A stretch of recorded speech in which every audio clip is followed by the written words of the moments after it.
বর্ষার আগমন মানেই প্রকৃতির নবজাগরণ। আকাশ যখন কালো মেঘে ভরে যায়, বজ্রের গর্জন শোনা যায় ওই দূরে দিগন্ত পার হতে, তখন জঙ্গল আবার জেগে ওঠে নতুন প্রাণে, প্রাণবন্তভাবে। ভেজা মাটির গন্ধের মাদকতা ছড়িয়ে পড়ে চারিপাশ জুড়ে। আচ্ছা, বর্ষা কি শুধুই পিপাসা মেটায়? না, পুনর্জীবন দেয় প্রকৃতিকে। একদা শুকিয়ে যাওয়া ঝর্ণাও বইতে শুরু করে কলকল রবে। তাই মনে প্রাণে বর্ষা উপভোগ করতে গেলে জঙ্গলের চাইতে ভালো বোধ হয় আর হয় না।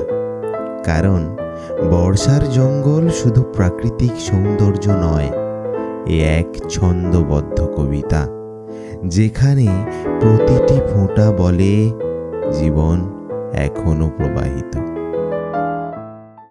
9 অগস্ট 2025, 4 বন্ধু আর 2টি বাইক নিয়ে শুরু হয় এই গল্প আমাদের শহর ঘাটাল থেকে। নানান শহর গঞ্জ পেরিয়ে যখন জঙ্গলের রাস্তা ধরবেন, মনে হবে এমন সবুজ প্রাকৃতির হাতছানি উপেক্ষা করে বাড়িতে বসে থাকাটা নেহাতি মূর্খামি বটে। গুড মর্নিং সকলকে। অভিযাত্রীর আরও একটা নতুন ভিডিওতে সকলকে স্বাগত জানাচ্ছি। কোথা থেকে না, এটা হচ্ছে গোয়ালতোড় সারেঙ্গা রোড। আমরা রাইডিং শুরু করেছিলাম সকাল 6:30টায় আমার শহর ঘাটাল থেকে। এখন আমরা প্রায় অনেকটা চলে এসেছি, 8:45 মতো বাজে। ব্রেকফাস্ট এখনও কিছু করা হয়নি, টানা টেনে এসেছি, মাঝে মাঝে দাঁড়িয়েছি কোথাও, কিন্তু এখনও অবধি রাইডিং বেশ স্মুথ হয়েছে। আমরা যাচ্ছি বেলপাহাড়ি আমলাশোলের একটা অফবিট লোকেশানে। এখানে কি করে পৌঁছবেন সেটা তো বলবো এই ভিডিওতে, তো ভিডিওতে সঙ্গে থাকুন।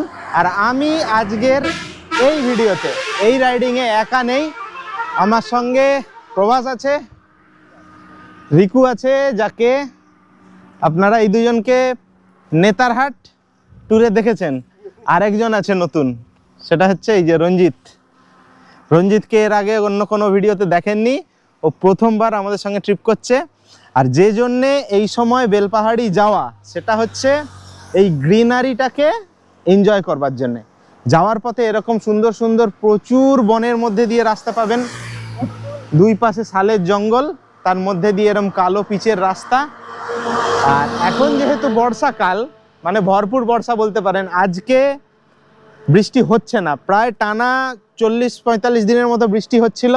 আজকে থেমে আছে বৃষ্টিটা, তার জন্যে যদিও আকাশে মোটামুটি রোদ নেই, আকাশ মেঘলা, তার জন্য রাইড করতেও বেশ সুবিধা হচ্ছে, সেরকম গরম লাগছে না।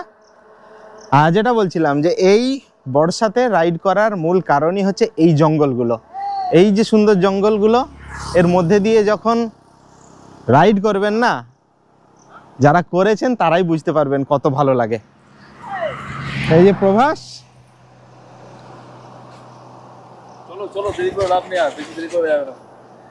আমরা এখন অনেকটা পথ বাকি আছে আমাদের, এই তো সব শুরু। জঙ্গলে জঙ্গল, জঙ্গলে জঙ্গল, সবাই রেডি হয়ে যাও, দেরি করে লাভ নেই। চলো চলো চলো, চলুন তাহলে সময় নষ্ট না করে এগোনো যাক, আর আপনারা ভিডিওতে থাকুন। যারা রেলপথে আমলাশোল পৌঁছতে চান, তারা হাওড়া থেকে যে কোনো ট্রেন ধরে চলে আসুন ঘাটশিলা। ঘাটশিলা থেকে অটো পেয়ে যাবেন আমলাশোল পৌঁছানোর জন্য। সময় লাগবে 45 মিনিটের মতো।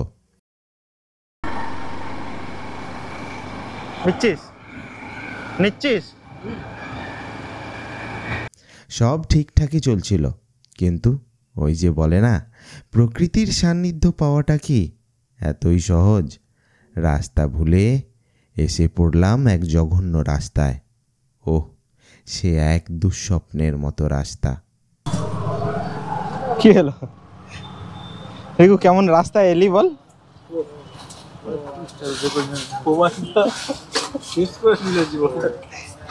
পায়ের অবস্থা আমার গাড়ি বলে হ্যাঁ, এখন কোথায় আছি আমরা? লালগড়। কটা বাজে? 10টা বাজে। চুলটুলের অবস্থা খুব খারাপ। এই যে সামনে লালগড় স্কুল, এই সামনেটাতে এখানে দাঁড়িয়ে মুড়ি খাচ্ছি। ও এর আগে ভুল করে যে রাস্তায় ঢুকেছিলাম সারা জীবন মনে থাকবে। মারাত্মক রাস্তা। যাক, এখন বাজে হচ্ছে 10টা 10। লালগড় পৌঁছেছি, অনেকটা বেলা হয়ে গেছে, টিফিন করা হয়নি। একটা দোকানে দাঁড়িয়ে টিফিন করছি, ঘুগনি, মুড়ি, শশা, ঝুড়ি ভাজা। ঘড়িতে সময় হচ্ছে 10টা 47। আমরা লালগড় থেকে বেরোলাম, অনেকটা লেট হয়ে গেছে, অনেকটা ভুল রাস্তায় ঢুকে গিয়ে অনেকটা লেট হয়ে গেছে। দেখা যাক এখন কখন পৌঁছই।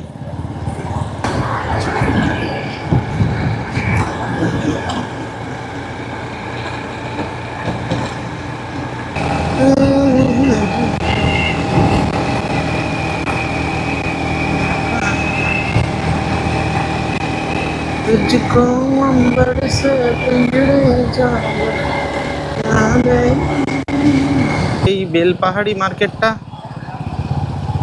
জাস্ট একটু পার হয়েই এই যে এই মোড় থেকে এই যে এইদিকে রাস্তাটা বেরিয়ে গেছে, এইটা হচ্ছে ঘাগরা ওয়াটারফলস, আর একটা ড্যাম আছে। তো আমরা আজকে ওইদিকে যাচ্ছি না, আমরা আজকে এখন সোজা কাঁকড়াঝোড় যাব। কালকে ফেরার পথে ঘাগরা ওয়াটারফল বাকি যেগুলো সাইট সিন আছে সেগুলো করতে করতে ফিরবো।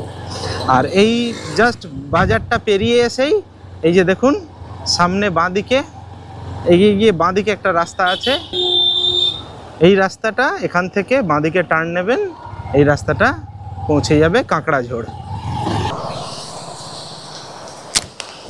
প্রায় 12টা বাজতে যায়। বেলপাহাড়ি থেকে বেলপাহাড়ি মোটামুটি মার্কেটটা পার হয়ে এসে বাঁদিকে দেখবেন কাঁকড়াঝোড়ের রাস্তা ঢুকে গেছে, দেওয়া আছে, মার্কিং করা আছে, ওইটা ধরে বাঁদিকে ঢুকে যাবেন, কাঁকড়াঝোড় পৌঁছে যাবেন। আর আমরা কাঁকড়াঝোড়ে ঢোকার দিকের রাস্তায় একটুখানি ঢুকে এসেই এখন দাঁড়িয়েছি। একটা আওয়াজ পাচ্ছেন মনে হচ্ছে, এর পাহাড়ি ঝড়া আছে, এখান থেকে মোটামুটি পাহাড় পাহাড় ফিলিংটা শুরু হবে। আরও যত এগোবো সিনারি আরও সুন্দর বদলাবে। তো চলুন দেখাবো।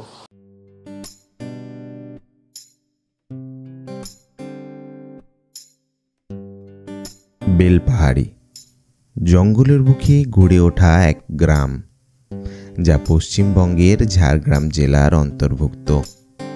এখানের প্রধান ভাষা বাংলা, সাথে সাঁওতালি, কুদমালি ইত্যাদিও রয়েছে। এই জায়গায় পৌঁছানোর পথে আপনি দেখবেন ঘন সবুজ বন, পাহাড়ি ভাঁজের সৌন্দর্য এবং সড়ক ধরে ঝিলমিল করে ছড়িয়ে থাকা ল্যাটেরাইট মাটি, যা গ্রাম ও প্রকৃতির মাঝে এক মেলবন্ধনের অনুভূতি জাগায়। জঙ্গল যেন প্রাণ দিয়ে ডাকছে, প্রবল আকর্ষণে বাধ্য করছে এগিয়ে চলার জন্য। সময় হচ্ছে 12টা 54। আমরা ধিতাং হোমস্টেতে প্রায় পৌঁছে গেছি, অনেকটা লেট হয়ে গেল।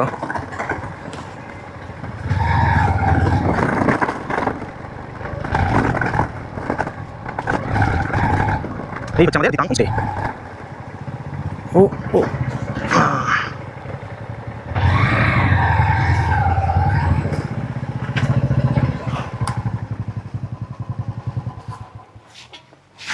জার্নির অভিজ্ঞতা। জার্নি তো আমার এগুলো কোনো ব্যাপারই না, এসব হেভি জার্নি, এই জার্নির মতো জবাব নেই। কিন্তু ব্যাপারটা হচ্ছে যে একটু টাইমিংটা আমাদের খুব একটু ভুল হয়ে গেছে, সেটা আমাদের রাস্তাঘাটের জন্য হয়েছে, সেটা আমরা নেক্সট বারে ঠিক কভার করে নেবো। যেহেতু আমরা মর্নিংয়ে বেরিয়েছিলাম কিন্তু এতটা লেট হবে বুঝতে পারিনি, অনেকটাই দূর। এই আমলাসোল কোথায় সেটা মর্নিং এ নয়, ওকে যখন বলছিলাম যে 5টায় বেরোবো, বলছে এইটুকু তো রাস্তা, ও 9টা-10টায় পৌঁছে যাবো, দোকান খুলবে না তখন। এখন আমরা দেরি করে ফেলেছি, আমাদের লাঞ্চ টাইম রেডি, আমরা লাঞ্চ করে নেবো, বেশি দেরি করবো না। আর বসো। হ্যাঁ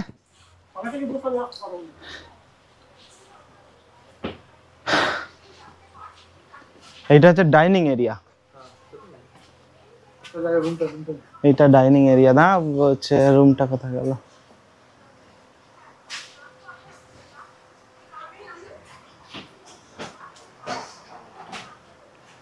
কলকাতা কোনটা?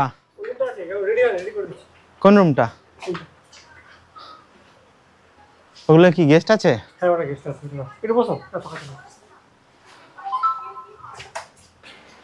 CCTV, wifi. এর আগে যখন এসেছিলাম এখানে নেটওয়ার্কও ছিল না, ওয়াইফাইও ছিল না, কিচ্ছু ছিল না। মানে অ্যাকচুয়াল সভ্য জগৎ থেকে দূরে থাকতে হলে জায়গাটা বেস্ট ছিল। আবার একদিকে অন্যদিকে ধরুন পোস্ট কোভিড বা কোভিডের সময় থেকে মানুষকে অনেক ওয়ার্ক ফ্রম হোম করতে হয়েছে, যে যেখানেই থাকুক না কেন সেখান থেকে কাজ করতে হয়েছে। তো সেই জন্যও সম্ভবত ওয়াইফাই ব্যবস্থা করেছে। একদিকে ভালো, আপনার কাজকর্ম সবই চালাতে পারবেন এখানে এসেও, আবার একদিকে একটু খারাপও। তোর জন্যই তো সব, তুই বললি বলেই তো এই ট্রিপটা হচ্ছে। পৌঁছে গেছি অনেকক্ষণ, কিন্তু রুমটা রেডি হয়নি, তার জন্য একটু বসেছিলাম, লেট হলো। আচ্ছা, এই রুমটা হচ্ছে ডাসাই।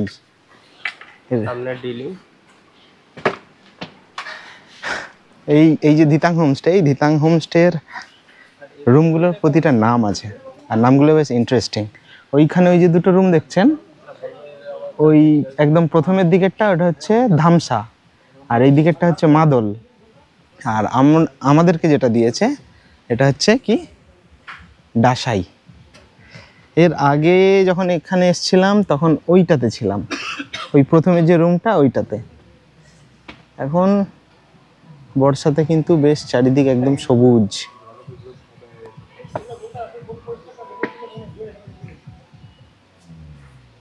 আর এইখানে আরেকটা জিনিস হয়েছে, এই যে জায়গাটা দেখছেন সেট করা হয়ে আছে, এইখানে এখন টেন্টের ব্যবস্থা করা হয়েছে। জিজ্ঞাসা করলাম, টেন্ট এখনো শুরু হয়নি, 15 আগস্টের পর থেকে টেন্টে বুকিং দেবে।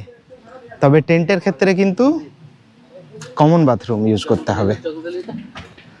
যাক, এখন ফ্রেশ হয়ে একটু পেছনে একটা ঝর্ণা মতো আছে, এই পেছনটায়, এই দিকটায়, এই দিকটা করে একটা ঝর্ণা আছে। ঝর্ণা বলতে একটা পাহাড়ি ঝরা আর কি। তো ওটাতে স্নান করব, স্নান করে খাওয়া দাওয়া করে তারপর বিকেলের দিকটা হোমস্টে এবং তার আশপাশটা ঘুরিয়ে দেখাবো। রুমটা দেখি কেমন। এই হচ্ছে আমাদের রুম, দুটো বেড আছে, ডাবল বেড করে দুটো।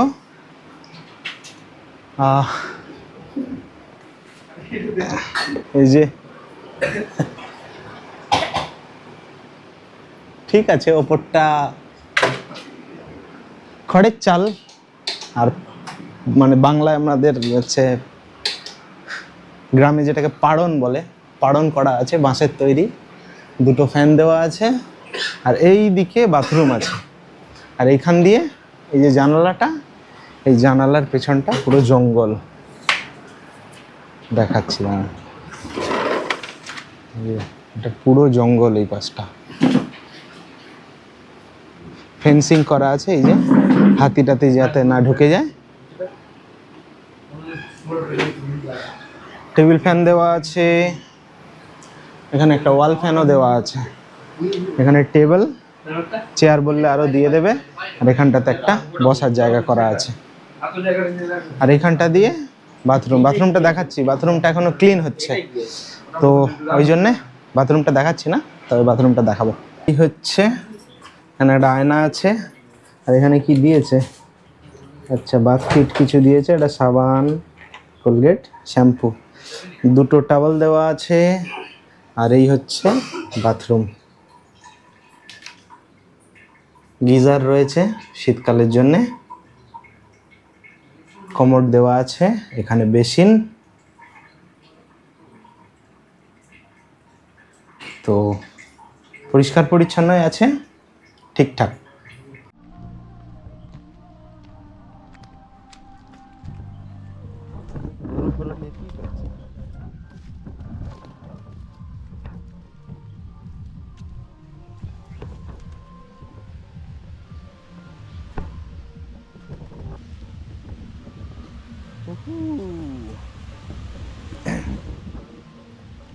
এখন আমরা যাচ্ছি এই সামনে একটা পাহাড়ি ঝর্ণা আছে, ওই ঝর্ণাতে স্নান করতে।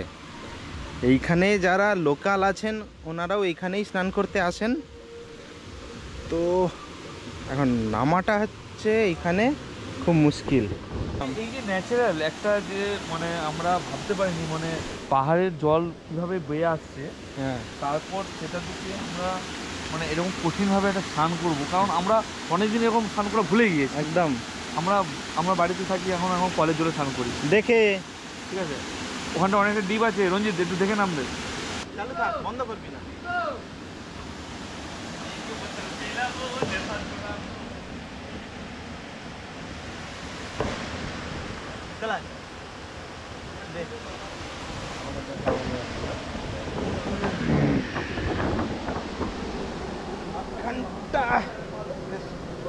কঠিন নামাটা, কিন্তু তাও আমরা নামবো, স্নানও করবো।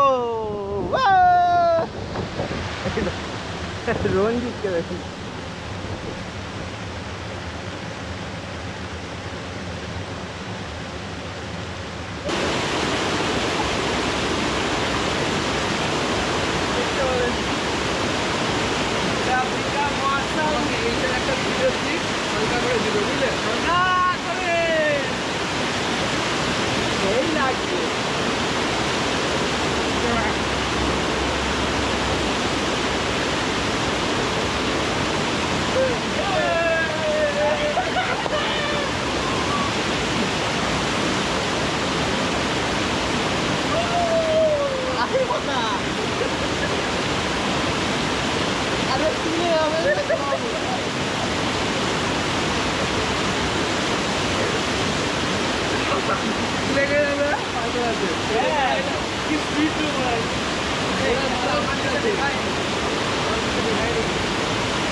সময় হচ্ছে 3:05।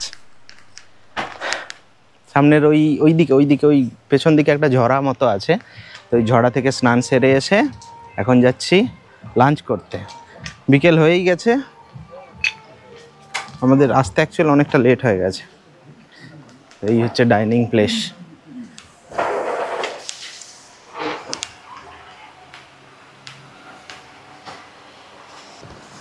দেখো এইটা খুলে মাথায় পড়ে নেই, যা রোদ, এই রোদ থেকে বেঁচে যাবি। আর একটা ভালো ব্যাপার হচ্ছে যে ওইদিকে দেখুন ভালো মেঘ করেছে বেশ।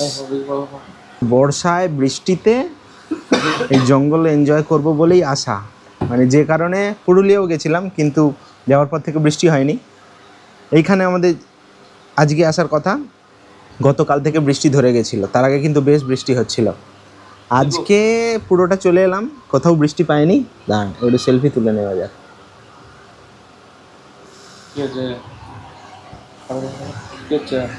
কিন্তু এখন যা মেঘ ধরেছে মনে হচ্ছে বৃষ্টি আসবে।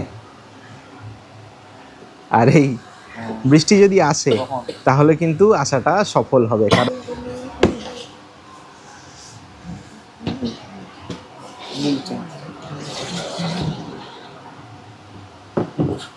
তো চলে এসেছি লাঞ্চ করতে। লাঞ্চে কি আছে, সব থেকে বড় কথা প্রেজেন্টেশনটা দেখুন। কাঁচা শালপাতার তৈরি থালা, আর এই মাছটা যে দিয়েছে এই যে বাটিতে, এইটা বাটিটাও কাঁচা শালপাতাকে গেঁথেই তৈরি করা। আর কি আছে দেখিয়ে দিই, এখানে আছে আলু পটলের তরকারি, মাছ আছে রুই মাছ, এখানে পেঁয়াজ লেবু লঙ্কা আলু ভাজা করলা ভাজা, আর এখানে আছে পাঁপড় আর আমড়ার চাটনি। তাহলে এই হচ্ছে আজকের লাঞ্চ। ভালো, যেমন হোমস্টেগুলোতে হয় না ঘরোয়া রান্না, সেরকমই ভালো, হাইজেনিক, হেলদি।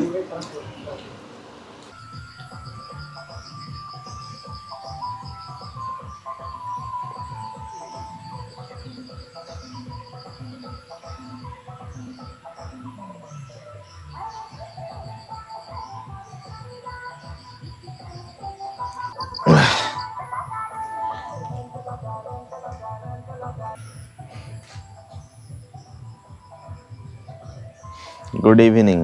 এখন 6:03 বাজে। আমরা 3টের সময় লাঞ্চ সেরে ঘুমিয়ে পড়েছিলাম, একটু আগে উঠেছি।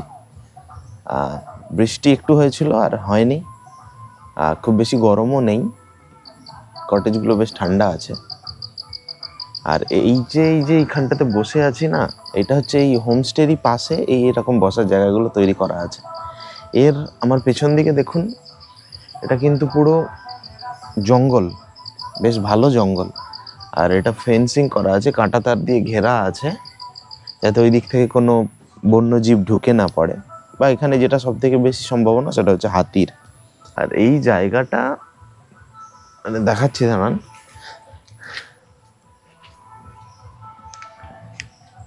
এই দেখুন, এরকম পুরো ঘন জঙ্গল।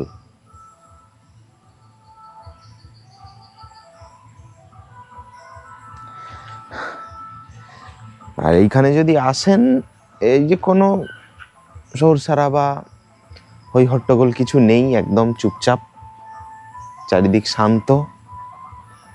এখানে যদি আসেন, এইরকম জঙ্গলের ধারেই পুরো কটেজগুলো। এই যে এইখানে বসার জায়গাটা বলছি, আর এইটা হচ্ছে আমাদের কটেজ, আর ওইদিকে বাকি দুটো কটেজ, এই দুটো, আর এটা হচ্ছে ডাইনিং প্লেসটা। তো মোটামুটি অনেকটা সময় এরকম প্রকৃতির কোলে বসেই কেটে যাবে। এই রুমটাতে থাকবেন, এই যে এই কটেজটা, তো এই কটেজ থেকে এরকম বসার জায়গা থেকে এই সামনে এরকম পাহাড়ের ভিউ পাবেন। মানে সারাটা দিন এই জায়গাতে এই জায়গাতে বসে বসেই বেশ সময় কাটাতে পারবেন, পাহাড়ের দিকে তাকিয়ে তাকিয়ে।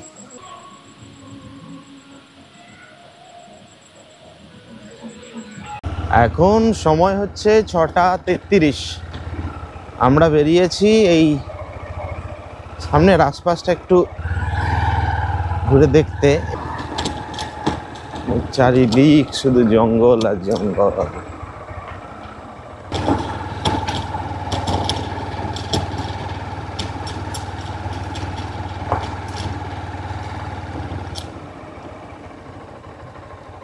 এইখানে না মাঠ ছিল, উঠে গিয়ে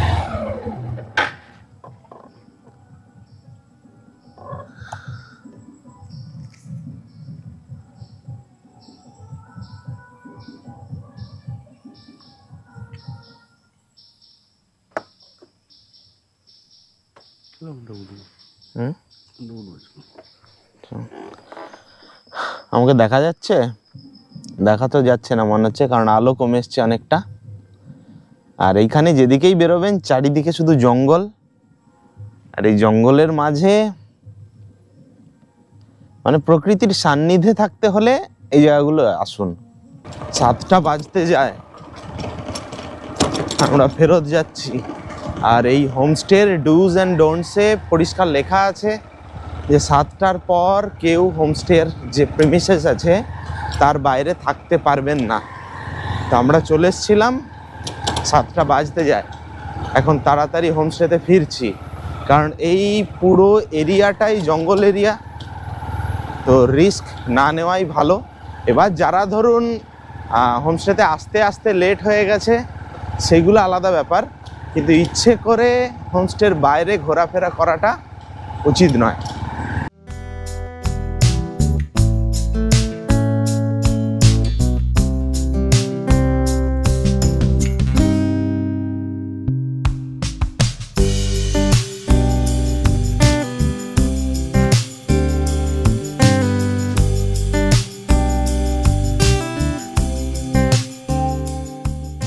আচ্ছা, এইবারে চলুন দেখাই এখানে পাতা পোড়া চিকেন, যেটা এখানকার যেটা ফেমাস, মানে যেটা পছন্দ করে এলে, সেই পাতা পোড়া চিকেন কিভাবে তৈরি হচ্ছে। তারে খড় দিয়ে বেঁধেছে, অনেকগুলো লেয়ার আছে না শালপাতার, মানে অনেকগুলো শালপাতা দিয়ে ভেতরে চিকেনটা দিয়ে 20টা করে লেয়ার দেওয়া আছে, মানে অনেকগুলো 19-20টা করে লেয়ার দিয়ে। ও, পড়াশোনা করছিস? হ্যাঁ, বল। কি বল, পড় পড়। এ আর এটা এটা কি? কয়ে দীর্ঘই, কয়ে দীর্ঘই কি? এটা তারপর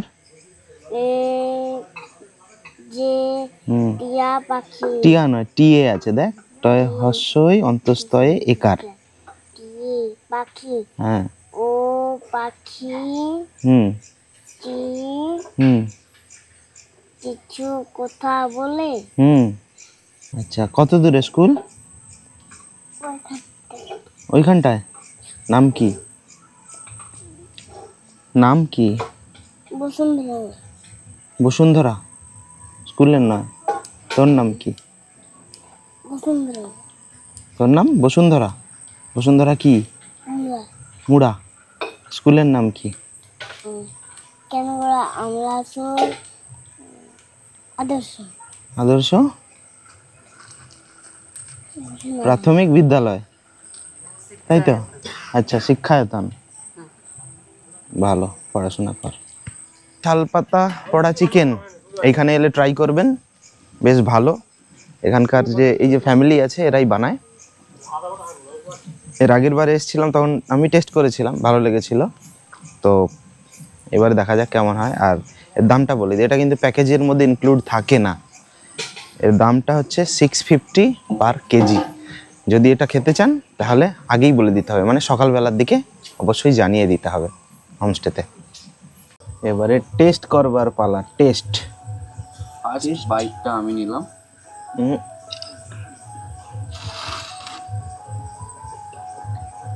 এইসব হবে না, ভালো, টেস্টি। এই যে শালপাতাটা আছে না, এই শালপাতার যে রসটা আছে, কাঁচা শালপাতা তো, তার রসটা মাংসের সঙ্গে মিশে গেছে, গিয়ে একটা হালকা কড়া টাইপের একটা সেন্ট ছাড়ছে। আর ওইটার জন্যই আরো একটু ভালো লাগছে।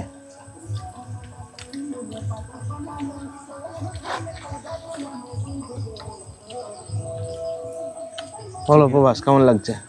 অসাধারণ অসাধারণ।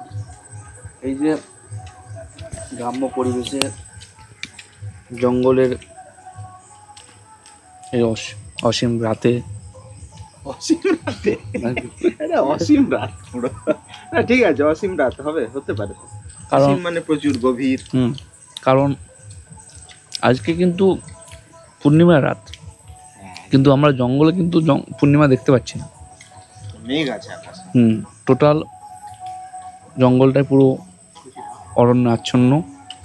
সেই সঙ্গে আমরা এই সান্ধ্যকালীন বলতে পারি, এখন গভীর রাত্রি হয়নি, তাতে বসে আমরা পাতা পড়া চিকেন খাচ্ছি। সঙ্গে কোল্ড ড্রিঙ্কস খুঁজেছিলাম, কিন্তু কোল্ড ড্রিঙ্কসটা পাওয়া যাচ্ছে না। এখানে এমনই একটা আমরা প্রত্যন্ত গ্রামের ভিতরে আছি, খুবই একদম পশ্চিমবঙ্গের শেষ বর্ডার এটা। খুবই একদম একদম নিকন্ন, মানে একদম জঙ্গলের মধ্যে, মানে খুবই একদম মানে বলা যাবে না, এতটাই আদিবাসী এরিয়া সেখানে পাওয়া খুবই। বেলপাহাড়ি ঘিরে রয়েছে নানান প্রাকৃতিক এবং ঐতিহাসিক আকর্ষণ, যেখানে ঘন বন, পাহাড়ি বনভূমি এবং নদীর সুরেলা গান একসাথে মিলেমিশে যায়। বেলপাহাড়ির আশেপাশে ছড়িয়ে থাকা এই সমস্ত ঘুরে দেখার জায়গাগুলো নিয়ে ফিরছি পরের পর্বে। আর আমার উপস্থাপনা যদি ভালো লাগে তাহলে চ্যানেলটাকে সাবস্ক্রাইব করে অবশ্যই পাশে থাকবেন। আজ তবে আসি, টাটা।